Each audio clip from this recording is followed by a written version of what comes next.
welcome back to my channel. Where am I in the world today? I'm currently in sunny Seattle. It's lovely weather here today. It did start off a little bit rubbish, but it is getting better. It's cold, but it's sunny. However, I have actually been delayed on this trip. I was only supposed to be here 24 hours.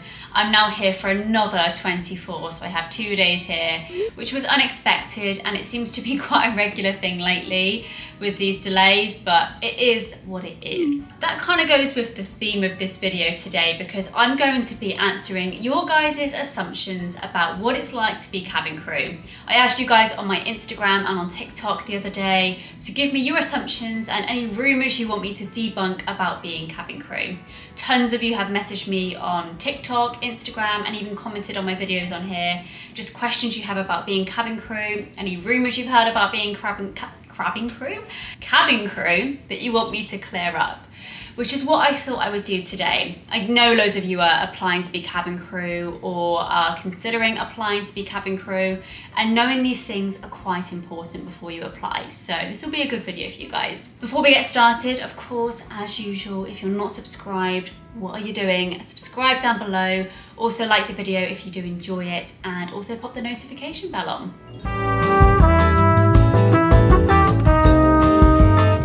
My last week has been a great example of that.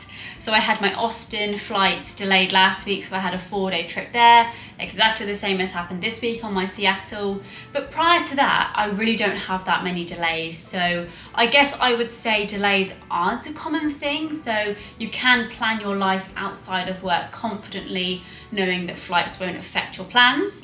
But it's one of those you do just have to be prepared that flights can be delayed, and you sometimes have to let people down at home if you plan appointments, hair, nails, that kind of thing, plans with family. It can be hard sometimes, but more often than not, you'll be okay.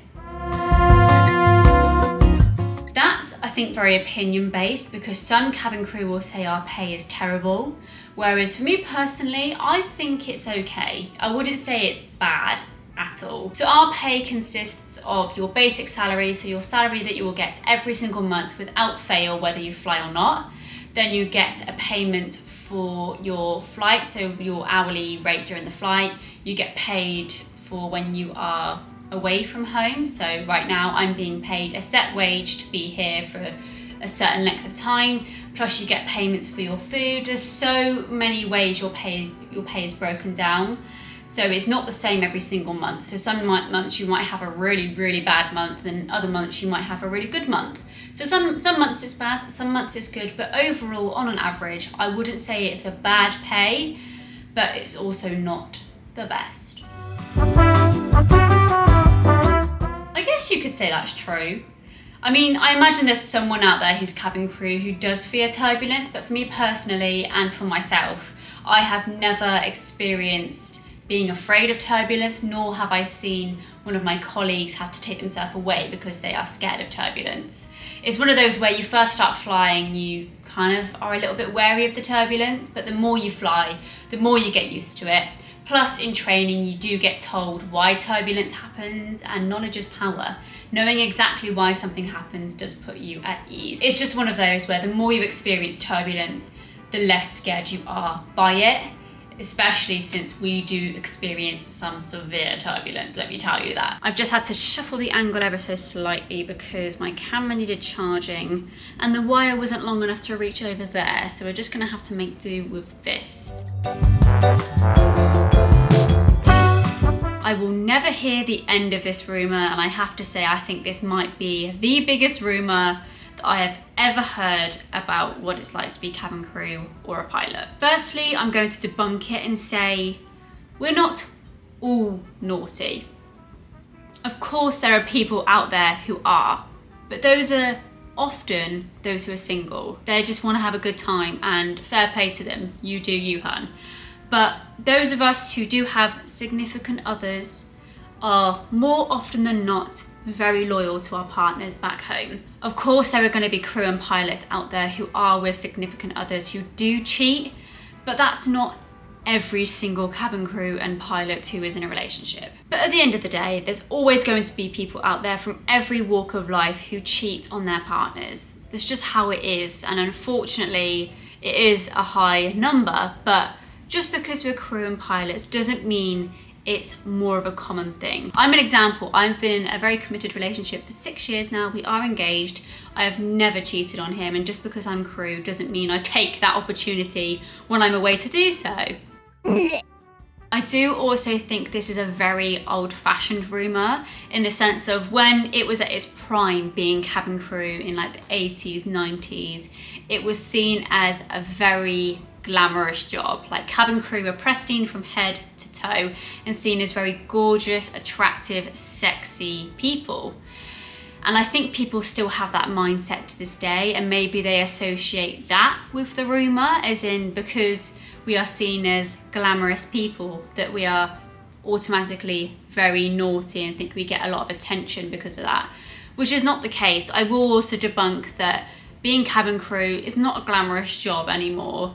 It's a very hands-on, very all-round job, and people don't realise what we have to do as cabin crew. For those of you that are applying to be cabin crew and do have partners who are worried about that rumour, you can show them this section of the video. So the way it works is, depending on how many days we are away, we are given a contribution towards our food and drink. So it doesn't have to come out of our own money, which we earn from flights. It does vary per airline you fly with how they pay you that contribution. So I am aware that some airlines give you the contribution when you get to the hotel. Some pay it directly into your paycheck. It's very different depending on the airline. The contribution we get isn't a massive amount. I would say it probably covers more so a fast food order or a trip to the supermarket to get some cheaper food. But if you wanted to go a bit healthier or a more extravagant meal, you might have to fork out your own money for that.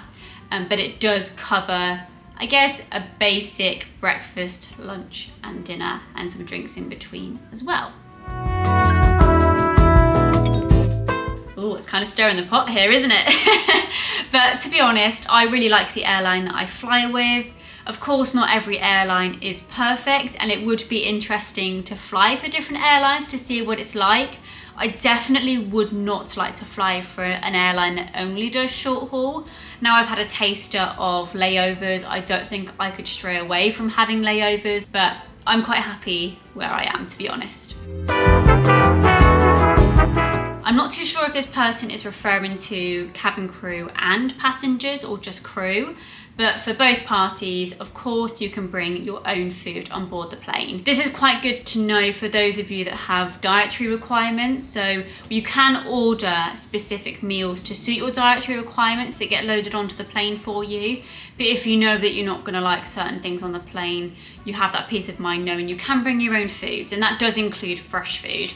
If you are flying out of the UK, however, there is the liquids restriction. So that does mean that foods that are in the form of a liquid, such as yogurts, some curries, things like that are liquid form, won't be allowed through security. So therefore you can't take it on the plane. Don't ask me about that rule. I think it's a ridiculous rule. I don't know why they do it out of the UK. They don't do it anywhere else in the world apart from the UK. Don't understand it, and I will never understand it. But unfortunately, it is a rule we have to follow. So anything else that is not liquid form, that is fresh food, as long as you declare it, you can bring it through onto the plane.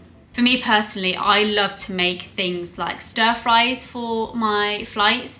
So something a bit healthier.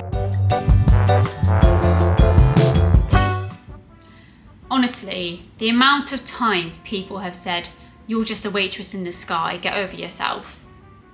There's a reason we go through 6 weeks of training to be prepared for any kind of scenario that can happen and has happened in the past on a plane. At the end of the day, we are literally the only people on that plane that can be there to deal with any scenario that could possibly happen. There's no one else, there's no police, there's no firefighters, there's no medical staff, it's just us. And because of that, we have to be trained to deal with everything other than just serving you some food and drink. I'm gonna debunk this rumor here and now. Cabin crew cannot upgrade your seat on the plane. As soon as you step onto the plane, the seat that is on your boarding pass is your seat.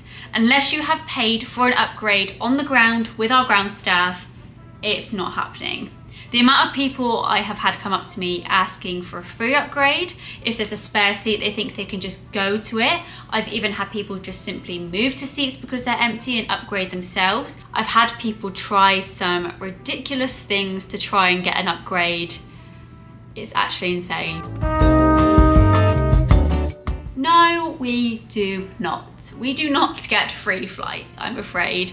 That's one thing I think people automatically assume is we get free flights. We get heavily discounted flights, but not free ones. It's actually crazy the amount of people that think this. The amount of times I've had it when we're waiting to disembark and passengers are just trying to make small talk here and there, and they ask me, oh, are you flying straight back home after this flight then? If that was the case, I would be doing like 24-hour plus shifts, which is illegal. We're not actually allowed to do that. And it literally does blow my mind the amount of times I have been asked this, which I guess people are tired, they've had a long flight, they don't really know where they are, what time zone it is, and they ask silly questions. But to me, that is just such a crazy question to ask. Like, who in the world ever does a 24-hour shift? I guess maybe doctors, but for cabin crew, it's illegal and not allowed. Unless we have sufficient rest, which you guys have seen me do like Hong Kong there and backs during COVID, but that's because we only worked one of the sectors and not both. I have to say, that's probably due to the fact that we're tired. It probably comes across as rude and stuck up, but I'm not being funny. We're literally here, there and everywhere around the world, jet lagged permanently, tired permanently, don't know where we are half the time. So please don't mistake our tiredness for rudeness or being stuck up. I'm sorry if you guys have that opinion, but that's literally all it is. And at the end of the day, that build up towards a night flight home is not great. Like, that build up is the absolute worst, especially when you're driving to the airport and preparing for boarding and stuff. It's not a great time for us. At the end of the day, that sort of time is like early hours of the morning at home for us. Who's going to be perky at that time of night? So I'm very sorry if you've ever had that experience, and I hope you never have that again from us. So I can only speak from my point of view and for my airline only, because it's the only airline that I have worked for. But we do not just stick to one route. We fly to all corners of the earth, and we could fly to anywhere. But I'm not sure what it's like for other airlines. I'm not sure if they only have one route that they stick to. The only scenario that I can definitely think of where crew only fly a certain route is, in my airline in particular anyway, we have crew who fly one certain route where we have language barriers on that route. So for instance, I think we have ones for India, a lot of Asian routes, I think there's Mexico as well, just particular routes like that where there's a really strong language barrier, where we need crew on there who speak that language to help us out with communications. So that's the only scenario that I can think of where crew only fly a certain route. Wouldn't you like to know? I do get to meet celebrities. All cabin crew very often do get to meet celebrities on their flights and within the airport. Unfortunately, I cannot disclose who I have met and who I have had on my flights, but within the 3 years I've been flying, I've had a fair few. Unfortunately, not all of them are a pleasant experience. Of course, everyone's gonna have a different experience. Everyone has bad days and good days, and that could be a factor, but more often than not, it is a very pleasant experience and a nice perk to the job. I think you guys already know this, and I bang on about this enough. I'm always tired, and I think most crew out there are all the time.